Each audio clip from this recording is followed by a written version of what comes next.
So in this video, we are going to look at the features of the demo project that we are going to develop. So when that project will get developed, it will look like this one. And this is an Angular client, and we are not going to develop the client in this tutorial. We are just going to focus on the server, but the client code is hosted at GitHub, and you will be able to check that out and test out the demo project that we are going to develop in this tutorial. So let's go ahead and look at the features. So let's begin from sign up. Here, this is a form for signing up. Let's put some data here, an email ID, a name, and some password, and then a CAPTCHA. And I click on I agree.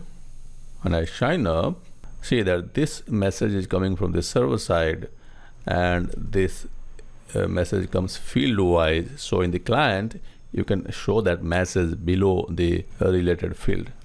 Okay, so now this email ID is already used. Let's try with a different email ID.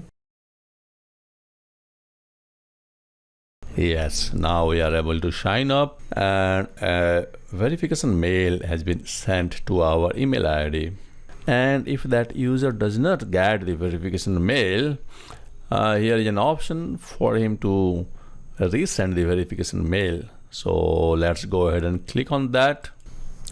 The mail should be going to the mailbox of the user if an SMTP mail server is configured. But we are testing this out in our development environment, and so we have not configured an SMTP mail, and so the mail is being written onto the console. And let's copy it from here and paste it here. See that we are now logged in. If we are not logged in, if I sign out and then I try to verify, it's not permitted. It's asking us to sign in first. So let's sign in. Okay, so now we are signed in, and we can click here to get verified. The verification is successful. Okay, so this was about the registration part, and now let's sign out, and let's try to sign in. And if we have forgot the password, here is a link for that. If I click on this, it's asking for an email ID,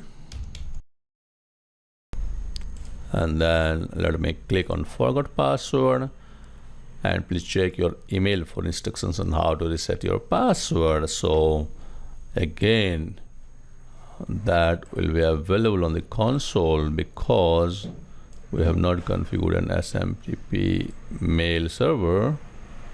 And so this is the link. If I take it and go here and then paste it here,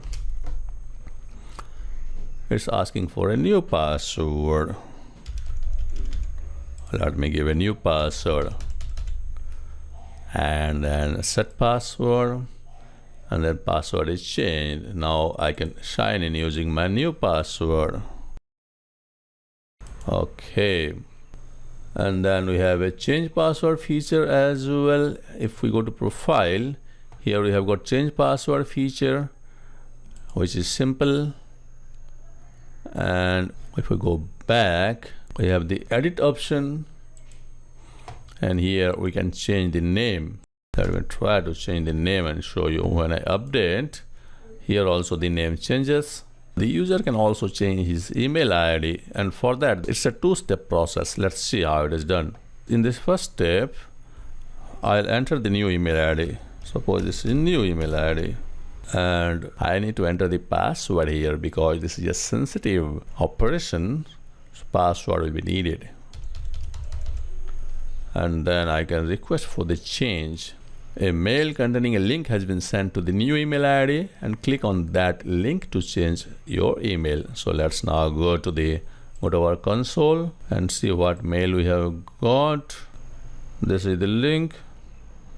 If I now come here, let me sign out, and then paste, I need to sign in using my old email ID. Okay, and now if I click here to change my email, the email ID will be changed, and then I need to sign in using my new email ID. This will now no more be valid. See, so I need to change it to my new email ID, and then only I will be able to log in. Okay, so let me now show you some admin related functionality. Let me sign out and sign in as an admin. And here you see that we have a remember me feature that remembers a user across browser restarts. And so let's now go ahead and log in as admin. This is an administrator, and here we have some admin functionality.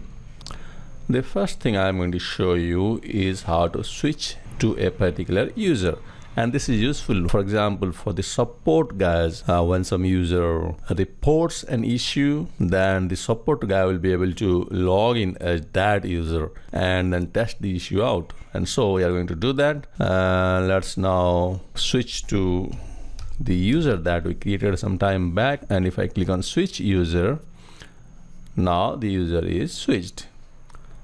And now if I go to profile, I see the profile of that particular user. I can edit that also. I can do all the operations that user will be able to do. And now when I'm done, I can switch back, and then I'll be switching back to administrator again.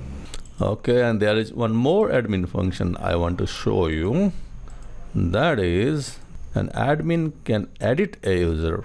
He can fetch a user first, and then the admin will have the right to edit not only the name but also the roles of a user.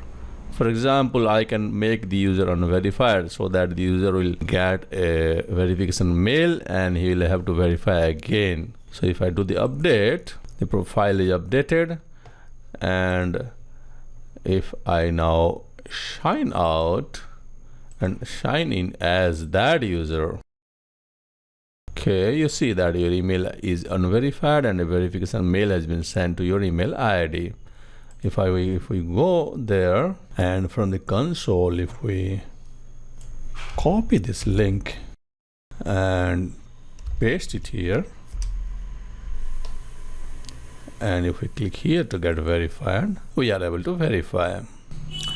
So in this video, we looked at all the features of the demo application that we are going to develop from the next video onwards.